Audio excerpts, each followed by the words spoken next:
on the left point. Steps in, wrist shot right on, they shoot, they score! She blinded me with science!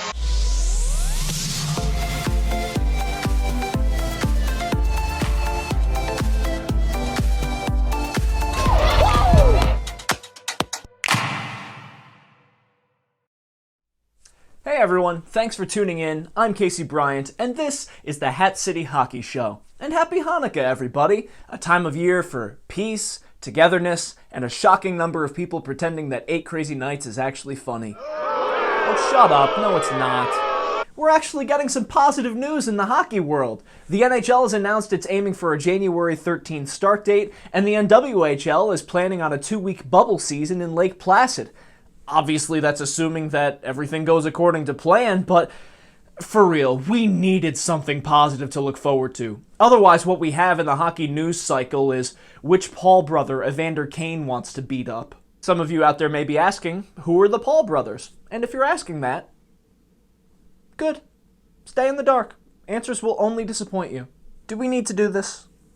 Are we this desperate for entertainment? If we're just looking to throw money away on a pay-per-view, why not make it something more enjoyable and wholesome?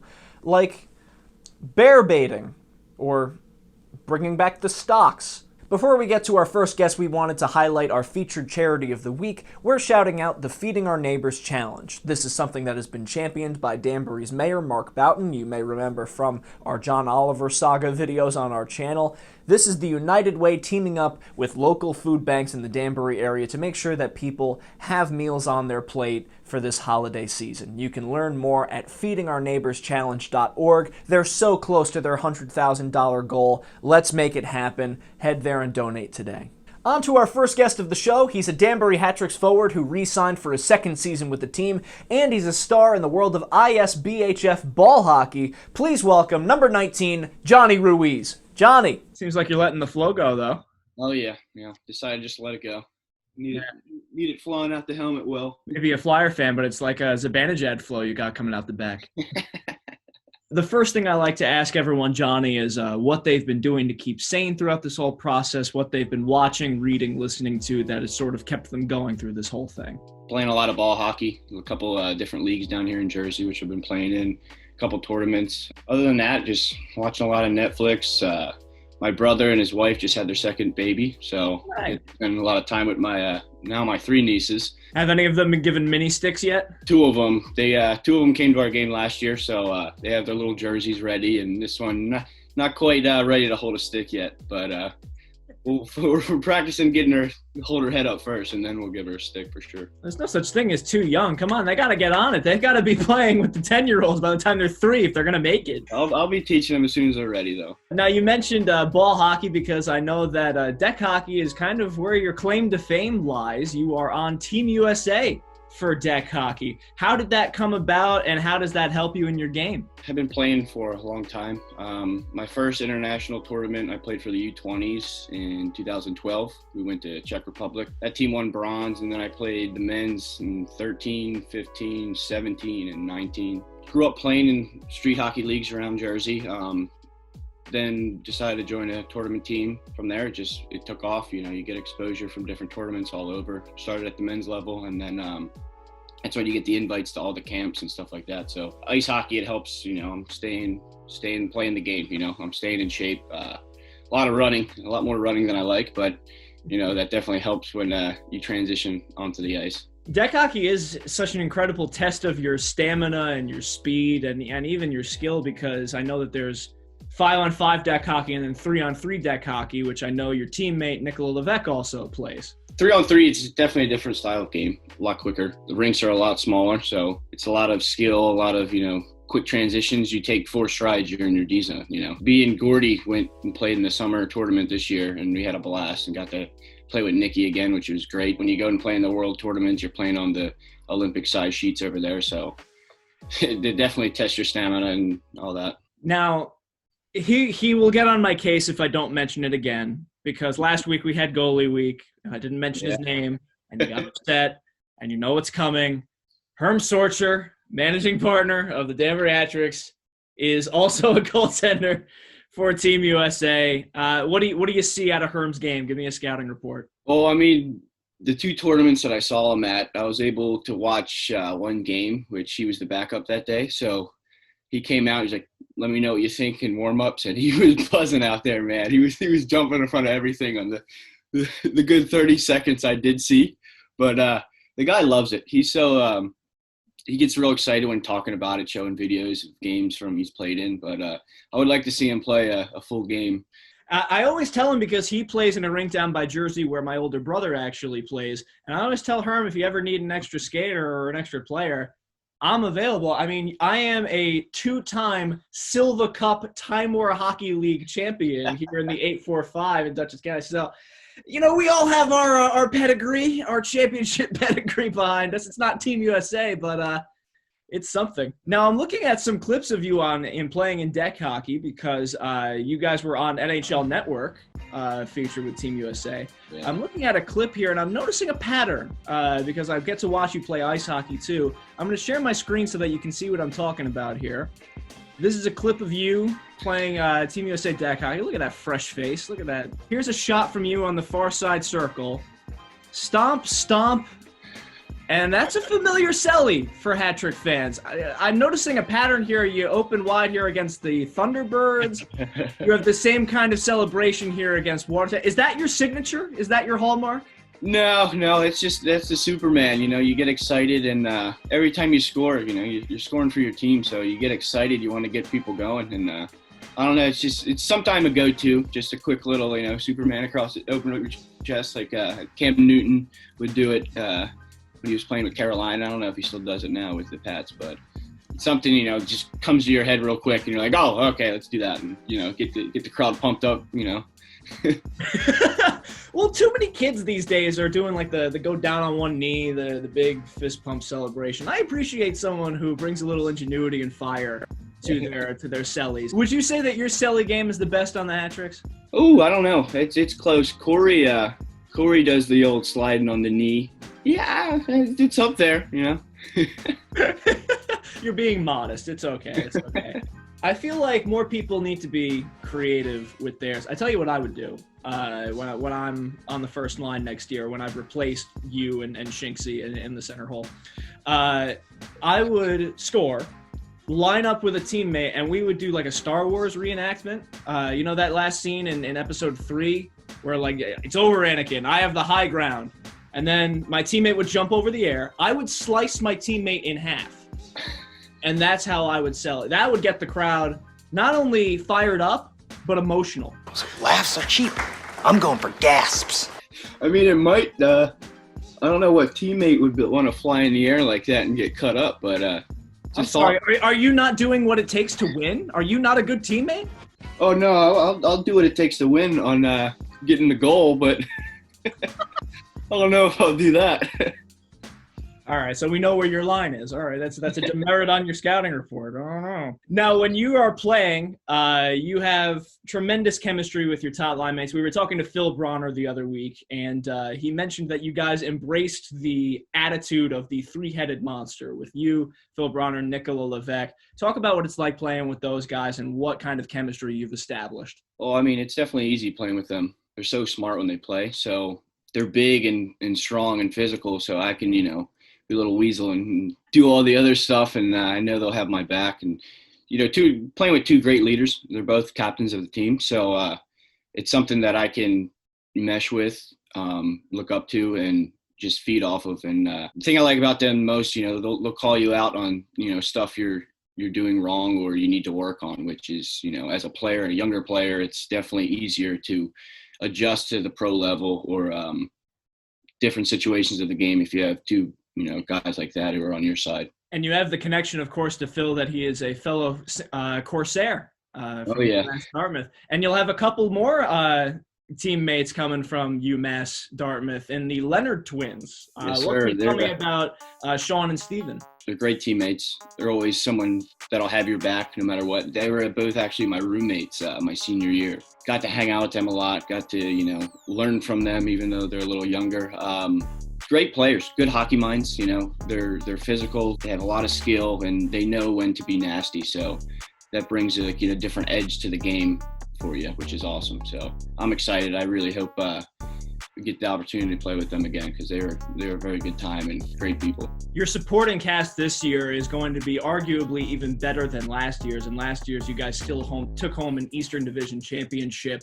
Looking ahead to next season, is there anything that you would like to say to our fans who are eagerly waiting the chance to cheer you guys on again in January? Just let's pick up where we left off. They brought such a great atmosphere each home game. When they say diehard fans, it's them, Section 102, all of them. And just we're excited to get going. We have unfinished business too. So you back us, we'll do whatever we can to bring that cup home. Jonny, thank you so much for joining us here today. No problem. The best. Yeah, thank you for having me. The Hat City Hockey Show is presented by the Danbury Hat Tricks. Follow @Danbury Hat Tricks on Facebook, Instagram, and Twitter, and subscribe to youtube.com/Danbury Hat Tricks.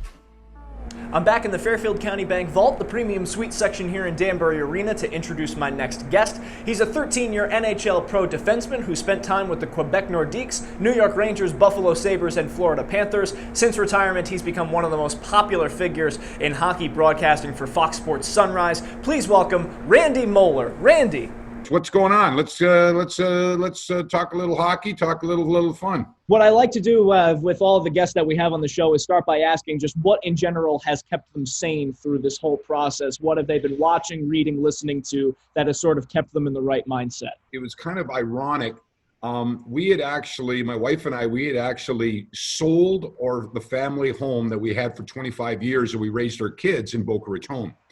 And if you can imagine, and going back to the dates, we closed on our home in Boca Raton on March 17th, which was right at pretty well D-Day. We were right in the middle of the season, as you know, cruising along, going down the stretch. Mm-hmm. And then we had 2 days off in Dallas before we're playing the Stars, before we were coming home on a road trip. Well, as soon as we left St. Louis, bang, that next day, canceled, postponed, and we flew home. So when I came home, I didn't even go to the house. I came right to the townhouse. I've only been in the office at the BB&T Center once in 8.5 months. Wow. So that's what's been going on. You ask what I've been doing. Well, I live on the beach, the Intercoastal, so that's been fine. I'm a big cooking fan. I've always been. Oh, yeah? If I wasn't in this business, the hockey business, now broadcast, I would be in the restaurant, some kind of business and that. So I'm pretty well cooking every day. I love to try new recipes and that. I'm an addict of watching cooking shows, and so that's kind of, I've had time to kind of explore and expand those passions in the lack of what we're doing right now. I've been experimenting with like baking the desserts and stuff because I'm a big fan of the Great British Baking Show, which is on Netflix. That's one of those food shows. So I've been getting into that. I'm okay. So I have the dessert down. Dinner part, we can ignore that. We're just skipping right to the cakes and the cupcakes. That's the good stuff. I love it all, whether it's baking, but I'm a big barbecue guy. I'm a big Italian sauces, different stuff. I run the gamut. The other day, I made gumbo that took 6 hours to make the roux and everything. And the biggest challenge is I've got to make sure that I go and ride my bike up and down A1A for at least a good 30-35 minutes, because when you're cooking and there's only limited people to eat it, you tend to put on some pounds. So trying to get the exercise in, but still with one eye and one ear, just hoping on a daily basis, like you and everybody else, waiting for the hockey to start and so we can get back to some kind of normalcy. We'll get to talking about your broadcasting career in a second, because that's my personal favorite part of your career. I want to start with your time as a player. You played 13 NHL seasons, and you were the kind of guy that our fans here in Danbury would love, the kind of black and blue, gritty defenseman who can move the puck.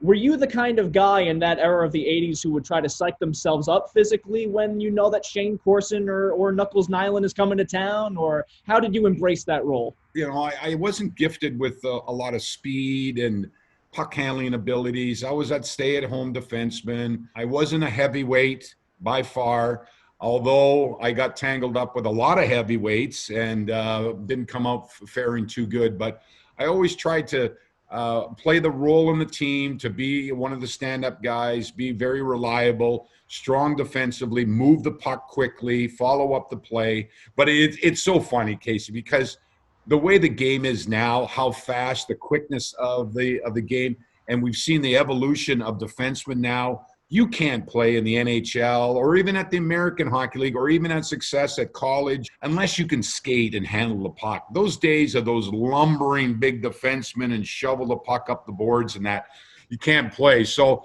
I was lucky that I played in that era. I don't think I was talented enough. I like to joke around. I fooled them for 13 years. I was able to stick around. There was only, out of that, my whole career, Casey, there was only a couple of training camps where I knew that I had a job. A lot of years there, I had to go and make the team and make sure that I solidify and not be, on a taxi squad or start the season in the American Hockey League. I was very, very fortunate. Unfortunately, injuries crept up on me very quickly towards the end of my career. Like I like to tell people, I caught a very tragic disease, old age. My body time is basically, undefeated. Yeah, my body basically fell apart, and I had to retire when I was 32 years old. And but I was very fortunate.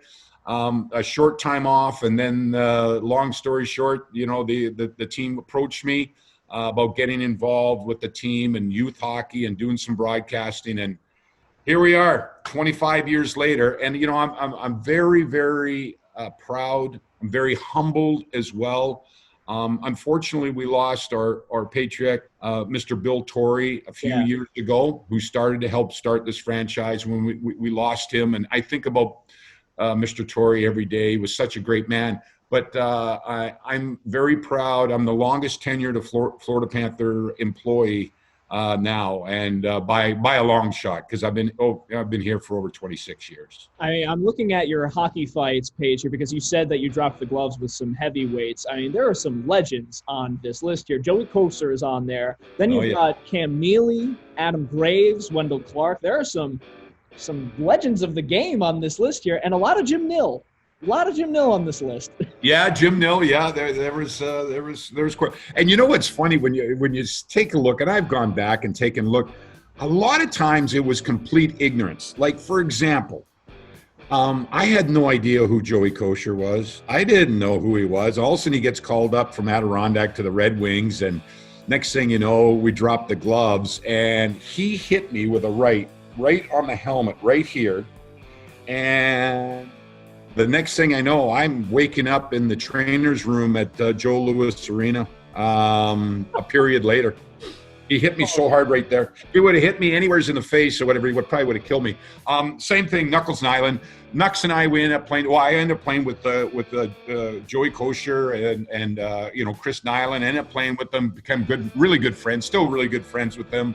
But they were tough customers, and the saying is, it's so true, Casey, that hockey players are so different. They're, even though your best friend is Kelly Chase, and that when you drop that puck though, and if the circumstances are warranted, there's a good chance you're going to go toe to toe and beat the living hell out of each other. But then after the game, we'd go out and have a beer and reminisce, and that's the way hockey players are. It's a fraternity for sure. And it's funny you mentioned Knuckles Nyland, because I was looking at footage of the infamous Good Friday Massacre against Montreal. It's so completely foreign to the NHL, like you said. I mean, it's a typical Saturday afternoon for the Federal CrossFit Hockey League where I'm working. That's about par for the course. Everybody is on the ice. Look out, Nyland is after somebody in back of the pack, and away they go. Spare goaltenders, everybody's on there now. That was a very special and interesting time. The rivalry between the Quebec Nordiques and the Montreal Canadiens for that 20 years or so was just amazing. They had competing breweries that owned the individual teams, and the fans and the media, and it was. We felt it, but looking back, the pressures and that. We ended up playing, in my career, I was there 7 years in Quebec. 5 times in the playoffs. We played against the Canadians. We won twice. We lost 3 times. It was wild. It was, every game was just an absolute physical and mental war, and that's the way to describe it. Your thoughts on the Nordiques jerseys coming back in the form of the Avalanche reverse? I love it. I love it. You know, and I've been asked so many times, Casey, I would love to see the Nordiques, Quebec City, get an NHL team. Just on a personal note, the fans in Quebec and Quebec City treated me like gold. We loved living there. My firstborn son was born there. I got nothing but positives to say there. That's why I started my career in that. I would hope some way, somehow down the line that they'd be able to get a franchise back in the NHL. Transitioning now to your time with the Florida Panthers, because that is where you ended your career. I loved a story that you told The Athletic last summer where you said that the original intention was to re-sign with the Buffalo Sabres. And then when the contract offer came to the Florida Panthers, you asked your wife and she sort of allowed you to go down to Florida. As I said, off the air before, it's 28 degrees here in the New York, Connecticut area. I'm sure your wife, hard to pass up those Decembers in Western New York for sunny South Florida. I'm sure that was a very difficult decision for her to make. We loved every place. I loved every place that I played. Quebec, the Rangers, playing for the New York Rangers, Madison Square Garden, the whole bit. Buffalo was a special place for us because all of our 3 kids were started. My daughter was only 6 months old when we moved there. We love Buffalo. Western New York has great people. They got great schools. Yeah, it snows and that, but it was a beautiful place, a very blue-collar town, and they love their hockey. They love their Bills there, and that. We really felt a part of the community. But when the time came, it was towards the end of my career, and the contract offer from Mr. Torrey, who was the president at the time, it was just too good to pass up. I knew that maybe in the back of my mind that I could go down there and hopefully play for a couple, maybe 3 years, and then stay down there, because that's what was part of the pitch from the Panthers is, hey, come on down here. We're starting this franchise. After your playing career, to keep working to build this franchise up in a very competitive sports market down here, with the Heat already being established and the Dolphins and the Marlins and that kind of stuff. And that really intrigued me. And as it turned out, that's the way it did turn out, because I only played for 1 year, and I couldn't play any longer. And I tell you what, the team was absolutely fantastic. They gave me an opportunity to come in, start low, learn the business, help out. And I know that there was probably a lot of people, and I'm sure a lot in the Florida Panthers who were like, let's just see how serious he is and that. But I think I proved them very quickly that I could be relied upon, that I'm passionate about what I do and that. And here we go, Case 26 years later, and I'm still here, still wearing the hat, still wearing the shirt. They will drag me, kicking and screaming. I've told everybody I'm not interested in moving. I had an opportunity a few years ago to move and with another position and that. I said, no, this is our life. This is my life right here. Everything's about the Panthers. And I just hope in my time with this team that I can experience winning a Stanley Cup, because these fans down here, they deserve it.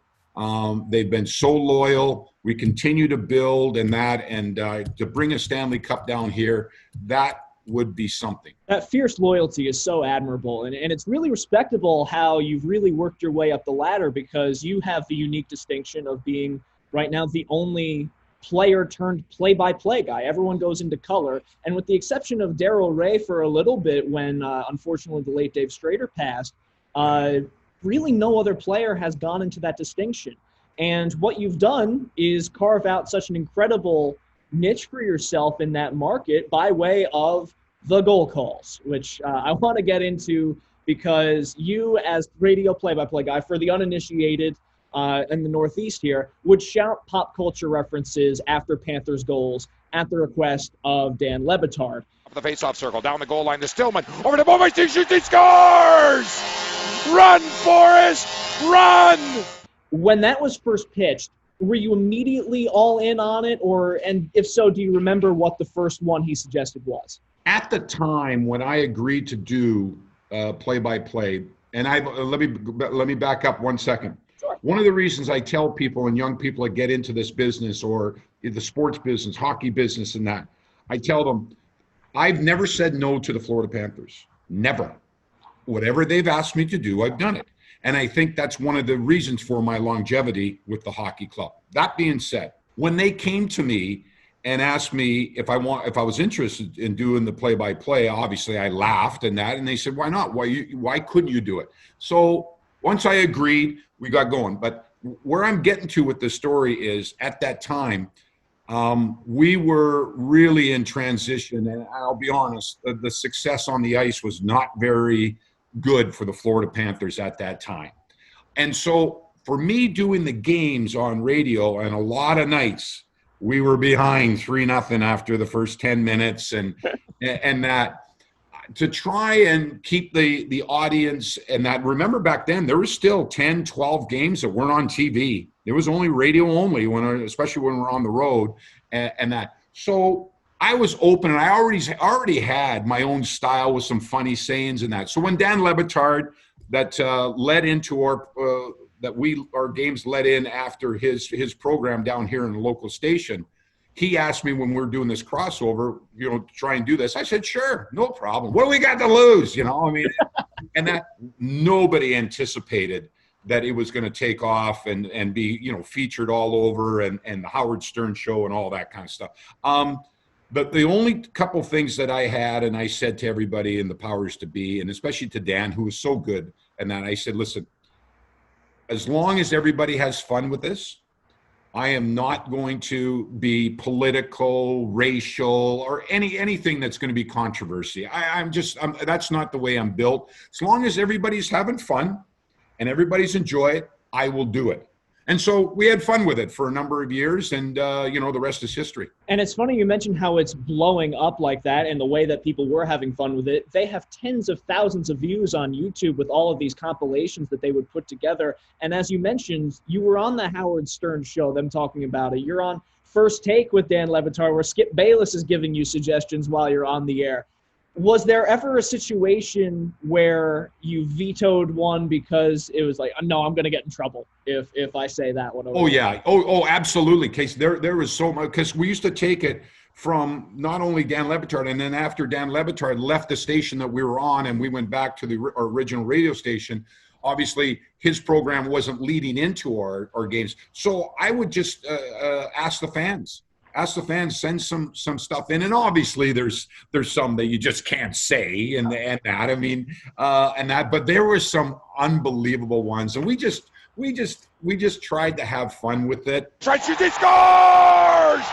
Ball, the meatloaf. I never tried to step on anybody's toes, and I remember talking with Mike Lang, the great Hall of Famer, one of my great true heroes. Goes to Neal.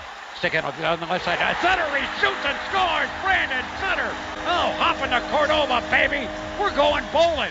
He does his own stick and that. And I said, Mike, I just hope you realize I'm not trying to replicate what you're trying to do, because you are the king and that. I said, this is a request from fans and that, and we do pulp culture stuff that's going to be, relevant at the time and that.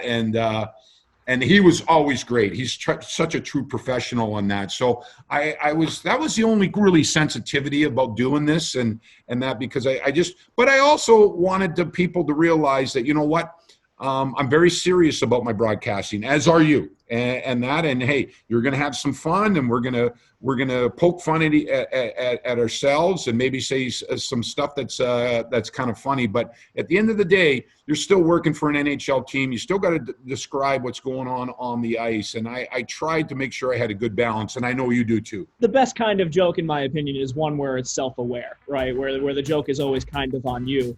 And these calls, I mean, they were magic in my life. Growing up as a kid, I would stream these YouTube videos. It's got about 40,000 views on YouTube. 39,000 might be from me. When my buddies and I would play street hockey in middle school and high school, we hooked up a speaker so that when one of us scored, we would hear one of your calls. So neighbors down the street are hearing, after we score a goal, "I'm never gonna dance again," echoing down the street. Weiss shoots, he scores! I'm never gonna dance again! Eventually, when I got to college and started broadcasting games for Marist for the Red Foxes, we started doing the same thing that you were doing and taking suggestions for these pop culture references, and for every suggestion we got, we'd forward $1 to Hodgkin's Lymphoma Research.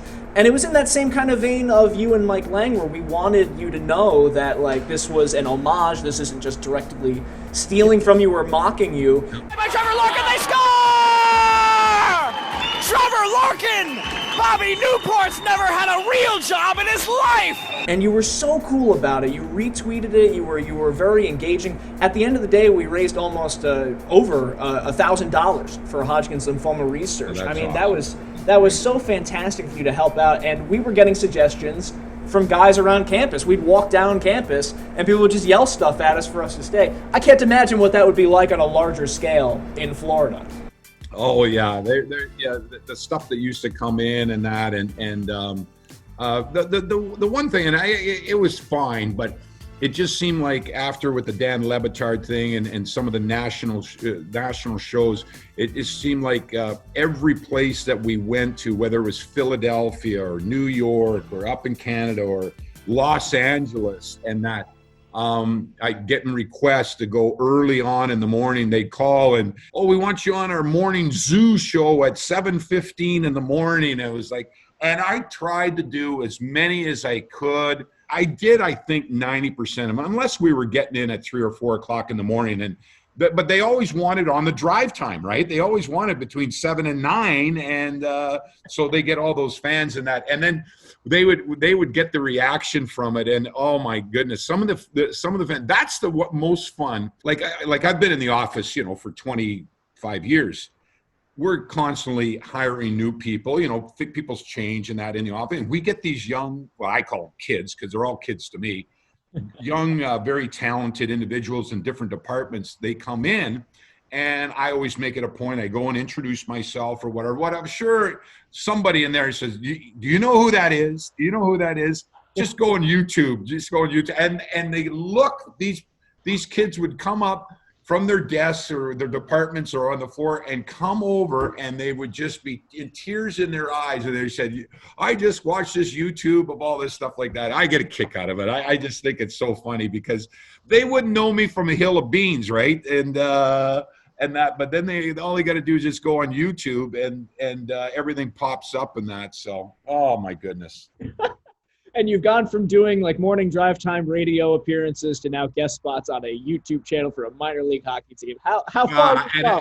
And I love every second of it, Casey. I love every second of it. But you know what? I same thing when I was saying that never said no to the team. I was asked, and obviously I was very proud in the popularity and that we've made some changes, and I'm the vice president of broadcasting as well, and the president of the Alumni Association for the Panthers. So I sit on the executive board for the team and the meetings and how a lot of decisions are made, both as a macro and a micro and everything else. And through Fox Sportsnet Florida and the leadership that we had at the time, they came to me and said, "Listen, Randy, we want to make some changes on television, and that we'd really like you to move to TV." Well, and let me go back. I said, I'd never said no to the team. It took me, Casey, almost 2 weeks that because I was very proud of it, and I built this niche, and I built what I built for so many years, and they wanted me to, to shift over. But they said, "Hey," but at the end, I agreed to it. And I love every minute of it. TV's a different animal. It's different and that kind of stuff because you're working with a bigger team and, producers and directors. When I was doing my radio, I was basically a one-man band. Yeah. I made all the decisions and worked a lot of the games by myself. So, from soup to nuts, I was running everything. So I had to be a real team player and that, but with TV, but I really enjoy it now. And you know what? I tell people, hey, that was back. It was just like, Casey, when you were going to school and that. Do you want to go back to college again? You know, that part of your life's over. You want to move on and do some different things. And I've been very, very fortunate that the team and this game that I love so much has given me an opportunity to have the best life in the world. And it doesn't look too bad outside, even though it's a little cool or whatever, when you see the palm trees in the water and be able to do what you want to do. I'm very, very fortunate. I'm very, very humbled. That's terrific to hear, because I mean, I understand it's your baby and you want to make sure that it's, you know, you're hanging on to it, but at the same time you want to be able to progress. I tell you, the only time I would ever consider going back and doing that again would be if I can have like an HBO night where like it's where you can have one R-rated broadcast where you can do like a Big Lebowski quote of "You see what happens, Larry?" as someone's and the other thing that was the transition from radio to television was, and knock on wood, I made the best decision in my career by hiring Doug Plagans, our radio play-by-play guy. He is absolutely fantastic. He came in and he has been sensational. He's so popular. My only question is, I don't know how long I can hold him back, because I think he'll probably get a TV gig fairly soon. Before I let you go here, Randy, I want to play a little word association game here for you. I'm going to give you a name of someone you either played with, against, or covered, and you tell me the first thing that pops into your head when I say the name. First name, Peter Stastny. Mentally tough. They came over like all those Europeans, and they were a target. And Peter, he was abused, slashed, and back in the days, back in the early 80s, and they took liberties on him, yet he performed, never backed down, and you take a look at his stats, he's a Hall of Famer now. Brian Leach. Great skating defenseman. The one thing about Brian Leach was amazing how good of a player he was just coming out of high school, and that how he can control the game. Great skater, great teammate. Love Leachy. Oh, great player. And thank God he won a Stanley Cup, because he deserved it. Same thing with Mike Richter. Your former Adams Division foe turned now colleague, Joe Quenneville.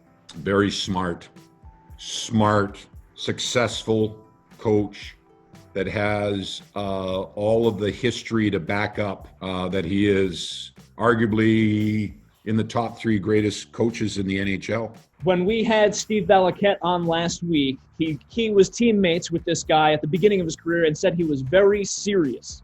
Now you covered him at the end of his career, and he was known in the public lexicon as not being as serious. Roberto Luongo, what do you think? Future Hall of Famer.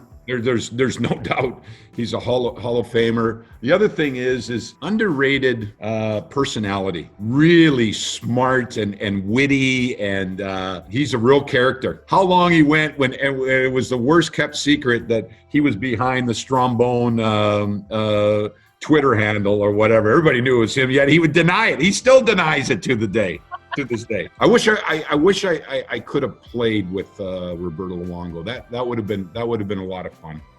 Opponent turned someone that you covered, Jaromir Jagr. Freak of nature. How he still played and produced with the Panthers at 40 whatever some years old. Same thing with Chris Chelios.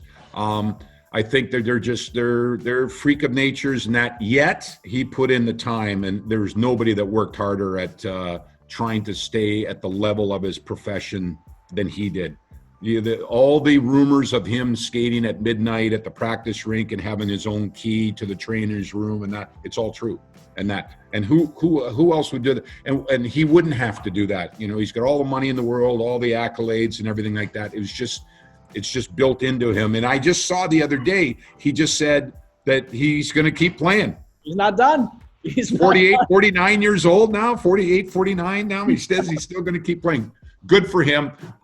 Freak of nature. I really enjoyed working with him. World Juniors teammate Mike Moller scored the game-winning goal for us to win the World Junior Championships in Rochester, Minnesota, against the Czech Republic. Yeah, and he was the one that led us, as well as we stood on the blue line, which has become a tradition, to sing the national anthem, because they didn't have the Canadian national anthem that they play after you win.